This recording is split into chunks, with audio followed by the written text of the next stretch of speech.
भारताच्या स्वातंत्र्याची पूर्वगाथा ऐकायची असेल तर हा एपिसोड शेवटपर्यंत नक्की पहा, कारण ही गोष्ट आहे अशा ज्वालेची जिनी स्वतःला जाळलं पण गुलामीला कधी मानलं नाही. 1906 साली मध्य प्रदेशात जन्माला एक मुलगा, नाव चंद्रशेखर आझाद. बालवयातच त्याच्या डोळ्यात स्वातंत्र्याची ज्वाला पेटली होती. असहकार आंदोलनात अटक झाली तेव्हा न्यायालयात त्यांनी सांगितलं, माझं नाव आझाद, वडिलांचं नाव स्वातंत्र्य आणि पत्ता जेल.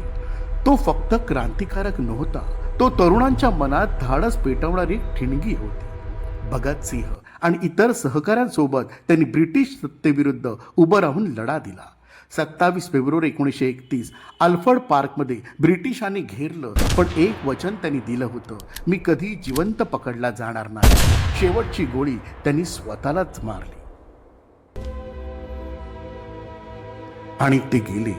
आज त्यांच्या बलिदानाला 95 वर्ष पूर्ण झाली, पण प्रश्न एकच मनात सतावत आहे, आपण अजूनही त्यांच्या रक्ताचा मान ठेवतो का?